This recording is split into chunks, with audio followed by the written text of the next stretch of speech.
Yes, yes, yes, yes. Another video coming your way. Okay, guys, how you doing? Thank you for subscribers. Thank you for the comments. I want to really thank all the guys, girls, checking out the content. Thank you. I appreciate you guys. I need a few more subscribers, so if you feel like subscribing, please subscribe and help me out. So this video here, I'm going to jump right in. It's about the last night that you are in prison. So, as you might not know, I did a, a pretty long bid.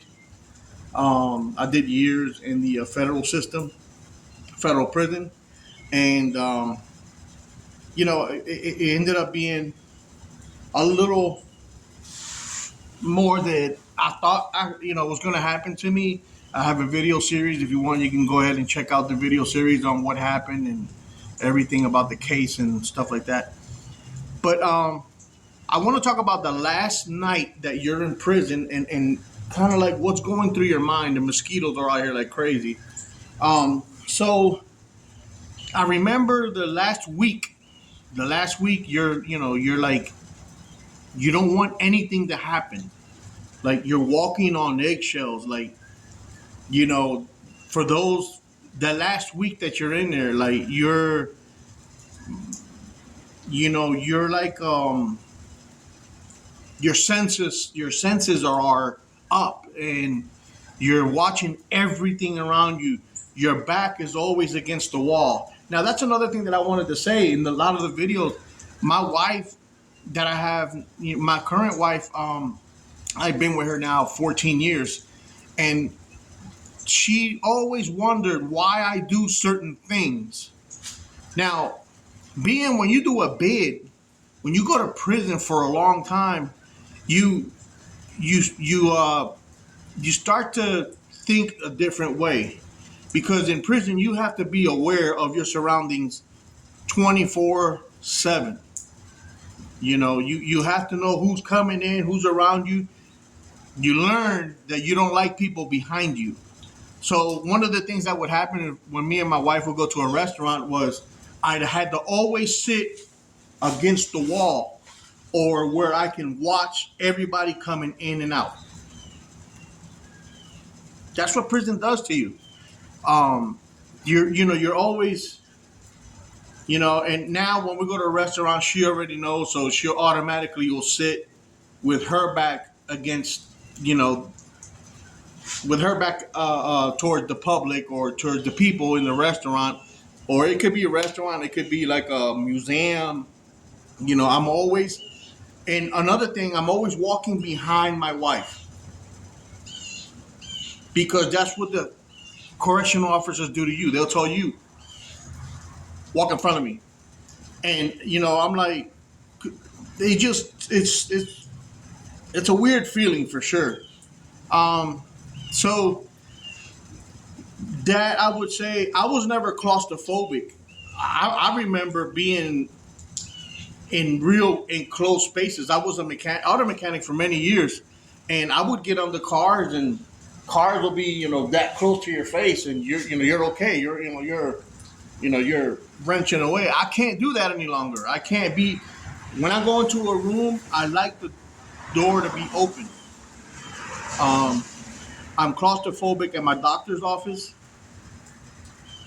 Those rooms really make me feel, because they kind of look like they look exactly like the doctor's office. Every time you get sent to different prisons, you have to see the doctor and their offices. When I go to my doctor on the street now, I ask her, "Can we please leave the door open?"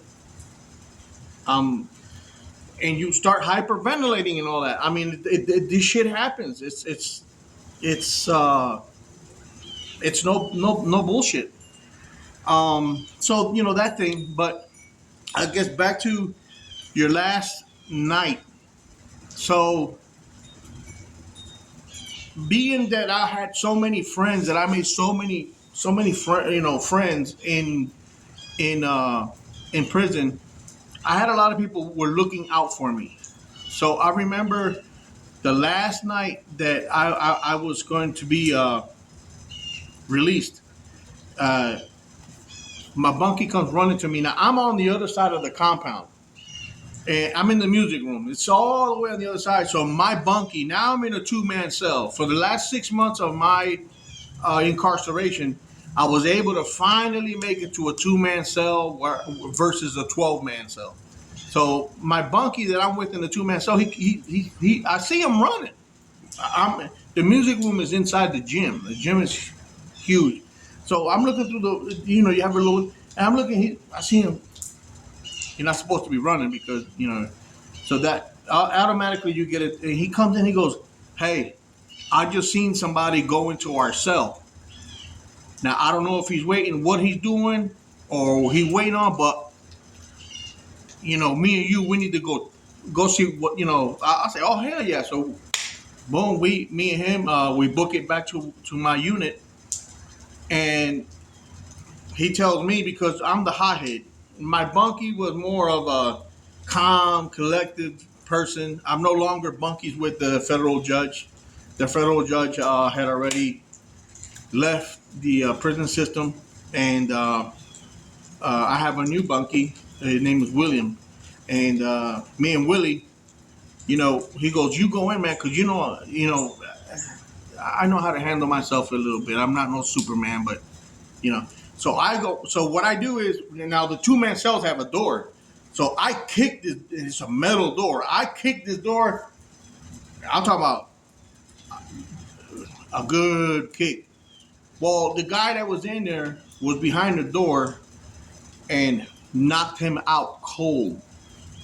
The door hit him so hard it knocked him out cold, and busted his nose. I don't think his nose was broke, but he was bleeding through his nose. So we go in there, we rough him up. We rough him up, and sure enough, when he comes to, he gets up and he takes off. Now, what that was, the point of that was, he was trying, from when I come back to my cell. These are jealous people. That guy had a life sentence, so he didn't. Who knows what maybe he had a shank to shank me. I don't know. But what I think and my bunkie thought was, he was there to ruin my time, to get into a fight or whatever, or maybe shank me. I don't know what the purpose was of that guy being there. But, he was there. Luckily, I thought about kicking that door, and that was that. So now I'm freaking out, man. I'm not freaking out, but I'm on high alert. Like the last night, you can't wait for that. You cannot wait for compound to shut down. It shut down at 10 o'clock. Count time, is coming. So the last call, shut down, count time, count time. You're like, man. And my bunkie William, he was on his way out too. He had like maybe another, I think it was 6 weeks to go. So we were both on edge, man. And it's definitely something that makes you go, wow. And you know what hurts? I'm Puerto Rican, and the gentleman that was there to do whatever it is that he was going to do was Puerto Rican. I knew him off the compound, and I knew him to be a little hothead. So I don't know, man. You got to be careful, man. You cannot let your guard down at any time. As soon as you let your guard down, recipe for disaster. So now I'm in my bed. I know nobody's going to come running in. You know, um, so I'm laying down, and you're not going to sleep. You don't sleep. If anybody tells you they slept like a baby the last night, I doubt that. So you're thinking, what's going to happen? Like, damn, tomorrow, 6 o'clock in the morning, they'll call you. And your brain starts messing with you, because you start saying, are they going to call me? Or, man, maybe they're not going to call me, they're going to call you, but it's just your brain. I've learned that your brain is one of the biggest enemies that you carry with you. Your brain needs to be entertained 24/7. And it's just, your brain starts messing with you. And, you know, I talked to my bunkie all night. He didn't sleep either. You know, he was like, man, I want to miss you. You know, we've been good bunkies. We did a good about 6 months together. And, you know, I never had a problem with anybody, to be honest with you, because, you know, everybody is his own world. You know, you sit there, listen to him one time. You sit there, console him. You know what I mean? Hey, bro, it's going to be all right. You give him the same way you break down, he breaks down. We're human. You know, we're going through this terrible time in our life. You know, separation from your loved ones and your life. It is very traumatizing, super traumatizing. So, you know, he's there talking to me all night, and he's like, "Man, what are you gonna do?" I don't know what I'm gonna do. You know, you you know, you start thinking, where am I going to work? And I'm going to Puerto Rico from FCI Fort Dix, New Jersey. I'm getting on a plane and I'm heading to Puerto Rico, to an island I know nothing about. Like, I don't know nothing about this island. So it was it's exciting but very scary at the same time. At least for me, a lot of people that I've talked to afterwards, they say the same thing. Man, it was just scary that, you know, the last week you start to kind of like get paranoid. But you know, and then you know, thoughts of, am I going to make it? You know, what's going to happen? Where am I going to work at? You know, am I going to be okay? Excuse me. And you know, during that whole ordeal that your brain is attacking you, you know, you're thinking, am I going to come back? You know, are the feds going to come back for me? You know, you start freaking out. All this stuff is I think it's normal, but it is definitely freaky. Um, you know, you have to go at it, you know, with your chin up, and sure enough, man, 6 o'clock in the morning, you know, chow time, chow time, chow time. You know, and my name didn't get called. So I'm like, oh man, I told my monkey, see, man, I told you, man, I knew it, I knew it. And sure enough, about 10 minutes later, uh, the CO, the correctional officer, comes up and he's like, I've been looking for you in the hallway. And I was like, yeah. He goes, pack it up, you're on your way out. Whew, my hair still stand up to this day. You know, to hear those words after the ordeal that I went through in the federal system. And, you know, a lot of people say state is worse than the feds, and a lot of the feds say feds is worse than state. It doesn't matter to me. There's bad places. It depends on where you're at. A lot of state jails are worse. A lot of federal prisons they're the worst in the country. You know, like Atlanta was the worst of the. You know, they had riots there. The people burned the damn fucking prison down because it was, you know, it was inhumane. You know, the Cubans back then, the Cubans were like, well, why are we here? Like, why are we being held in this freaking dungeon place? Everybody that's been to UFC or UFC, I don't even want to remember the damn name. Every person that's been to Atlanta has nothing but negativity. So that goes to show you. Um, so he called me. I say goodbye to Willie, and man, you know, boom, boom. I'm on my way to A&O. You know, they give you your money. They give you, you know, I only had like $125, and stuff like that. I talk about that in my video series. So, and then your last ride, you know, they give you have to ride from A&O with the lieutenant. The lieutenant is a hole. You know who you are when I was there. Oh, that boy right there. And you know, I'm sitting damn near on the edge of this damn thing. It's four of us. It was four of us. I'm sitting next to the lieutenant, one guy behind him, and two. three guys behind me and myself. Anyway, four of us. And that's what you call the last ride because you have to ride from A&O. He rides you from A&O to the lieutenant's office, and from the lieutenant's office, you're out the door. And man, there was a lot of inmates. I made a lot of friends because I'm a musician, and everybody. I played music for them. I took them out of that prison for that, that half hour that we played music. It was awesome. It was actually an awesome time. A lot of people, wish me well. There were like at least I want to say at least 80 to 100 people on the fences in the fences in between, not the perimeter fences.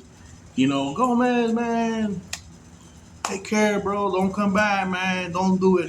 Blah blah. And they said the saying is never look back, but I wanted to see where I was at, so I looked back. I was one of those that looked back at that place. So anyway, now I'm on my way to Puerto Rico. I do some things before I head to Puerto Rico because I'm not supposed to leave. There are two groups. There's the morning group and there's the like mid afternoon group when you get released. I was supposed to be mid afternoon group there, but they let me go in the morning. My plane flight was until 6. So when I got FCI Fort Dix is about 40-minute drive from the Philadelphia airport. So I got to the airport. It was like 7:30 in the morning, 7:15, something like that. And I had all this time, so I ventured. I went back, I went to my house, and I grabbed a cab and all that. That's all in the video series. If you want to go check that out and stuff like that, I get. At 6 o'clock comes around, my dad, about 5:15, my dad like, hey, let's go. And I get in my dad's car, he drives me to the airport. Now, it's a 4-hour flight to the halfway house in Puerto Rico. And, they welcome you with open arms. Here comes some more money because you have to pay to stay there. Yes, you have to give them a percentage of your paycheck. If not, you go back. So, out of a group of us that went to Puerto Rico in different institutions, we met at the halfway house. Hey, blah blah blah. I made real good friends with a guy named Masa, Masa, Masa, and me and Masa, we were screwed because we had tattoos all over us. Like that's my Fed number. Tattoos all over us, and I'm like, fuck. The Puerto Rico is very discriminative towards tattoos. Let me tell you. I had my driver's license by this time. I had all my paper. Half of the guys in there, they didn't even have a fucking ID. They were still in the ID process. You got to go downtown Puerto Rico. It's a mess. I had my driver's license. I had everything. I would show up to an interview and they'll be like, yes, Mr. Gomez. Mr. Gomez, no, you can't work here. That happened to me 27 times, 27 interviews. I was turned down because of tattoos.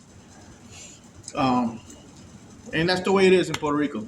So, anyway, so now I go in and I get to Puerto Rico. It's very late at night. It's like 9:30 at night, 10 o'clock at night.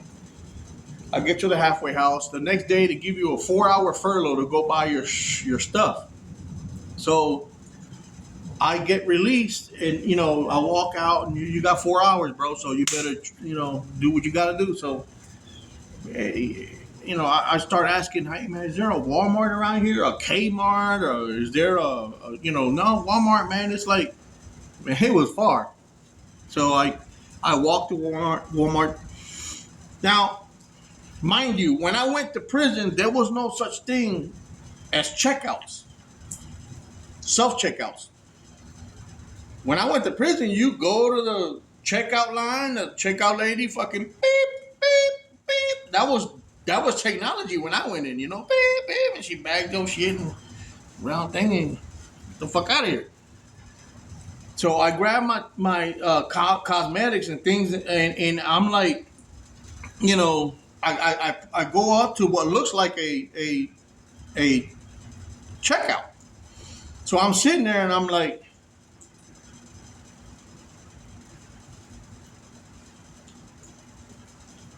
where the fuck is the cashier at? You know, I'm sitting there, and sure enough, the lady that's in charge of the checkout, she goes, "Okay, you can. It's your turn.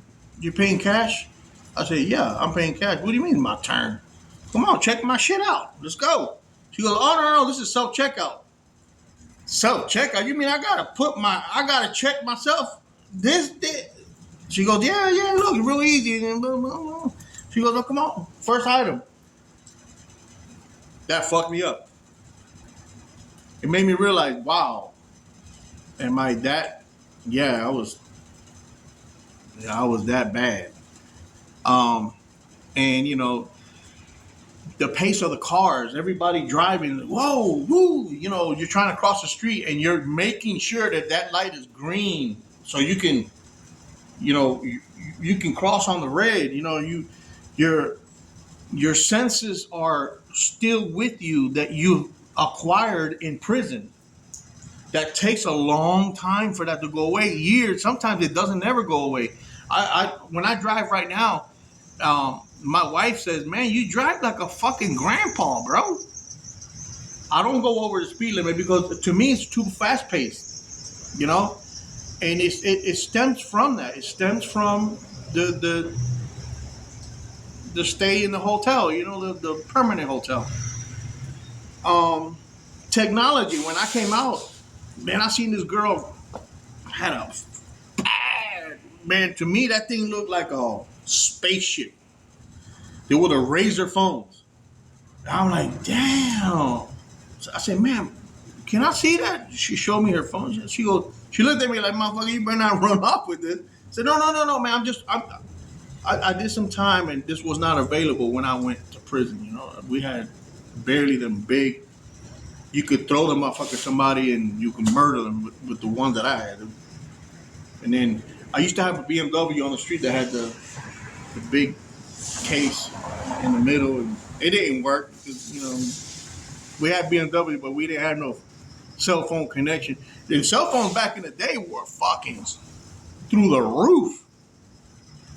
Them big cell phones like that, you were paying a lot of money for that bullshit. It should gave you radiation. In 2 3 years, your fucking eyes are cross-eyed from using that damn shit. So I wasn't a fan of cell phones before I went to prison. I was a fan of beepers. We still had. I don't know if you guys know what beepers are, but people would. It was a little electronic box, like a small, tiny cell phone. It didn't do anything but beep, and it'll show you the number that's trying to call you. So if you were if my brother was trying to reach me, I had my beeper on me, so he would beep me. He would dial my phone number, and then boom, send the message. Send the message is just a beep, and my beeper. And you look at it, and you hit the little button, and it would show you, oh, my brother's calling me, 215-555-555. Oh, okay, that's my brother. So then you walk to a phone and you dial, "Hey, what's up? What's going on?" That's how our technology was before I went on my embarkment. Um, so a lot of things were different. I ended up buying me a Razor phone, and I didn't know how to use half of the stuff on it, but I learned. You learn now. I'm still a big dummy. I mean, you can see the videos are very 1972 type videos. I don't know how to edit stuff. I'm learning. I'm getting there. I want to get something going with YouTube, and it definitely takes you because when you do a long bid, you it's just like dying. You're in a family circle. Let's say, for example, wherever you at right now, your wife is around you, or if you're not married, then your dog is with you, or your mom lives 20 minutes up the road, or You know, your brother is over here, your cousin's here, your friends are here. And then when you go to prison, you're taken away. You die. Same thing. Same thing. You know, yeah, they know that you're alive and they can talk to you on a phone, they can write you a letter, they can come visit you, but your life as a whole is gone. Nothing you can do about it from in there. Nothing. Somebody, your cousin came and took your car, for example, what are you gonna do? Can't do shit. Your ex-wife moves into your house. Can't do shit. Somebody puts your house up for sale. Somebody sells your cars. You know, you can't do nothing. You have nothing. They're not afraid of you because you can't come around. So it sucks. So anyway, hope you guys enjoyed this one. The next one I have is going to be interesting also. And I'm going to cut it right here, and I'll see you guys on the next one.